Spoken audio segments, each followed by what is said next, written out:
My only thing is that Bharat Mata cannot be a issue for debate. It cannot be issue for a discussion also. How it can be?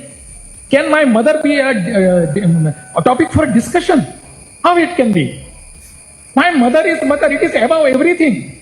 My Bharat Mata is above everything, beyond everything. You may be having your different thoughts, different ideology, but we are brothers. We are sisters.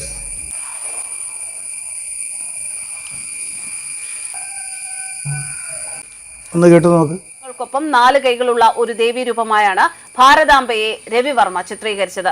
അത് ദുർഗ, ദുർഗ, അവിടുത്തെ ദുർഗയാണ്. ദശപ്രഹരണധാരിണി, കമലദളവിഹാരിണി. അമ്മയെ പറ്റി പറഞ്ഞിരിക്കുകയാണ്. സാക്ഷാൽ ജഗദംബയെ പറ്റിയിട്ട് ബങ്കിം ചന്ദ്ര ചാറ്റർജി ആനന്ദ മഠത്തിൽ വന്ദേമാതരം എന്ന കൃതിയുടെ ഒടുവിൽ മന്ത്രമുണ്ട്, ഞാൻ രാഷ്ട്രീയാണ്. ദേവി പറയാണ്, ഭഗവതി സാക്ഷാൽ ജഗദംബ ഋഗ്വേദീയമായ ഏറ്റവും ലോകത്തിലെ ഏറ്റവും പഴക്കമുള്ള വിജ്ഞാന രാശി, ജ്ഞാനരാശിയാണ് വേദം. ആ വേദത്തിൽ പറഞ്ഞിരിക്കുകയാണ് അഹം രാഷ്ട്രീ. ദേവി പറയുന്നത് എന്താ കാരണം? ഞാൻ ഈ രാജ്യം ലോകം ഭരിക്കുന്നവളാണെന്നാണ്, ലോകത്തെ മുഴുവൻ ഭരിക്കുന്നവളാണെന്നാണ്. സുഭാഷ് ചന്ദ്രബോസ് എല്ലാ ശക്തിയുമുള്ള ഒരു ദേവതയായിട്ട് തന്നെയാണ് അദ്ദേഹം ഭാരതാംബയെ കരുതിയിരുന്നത്.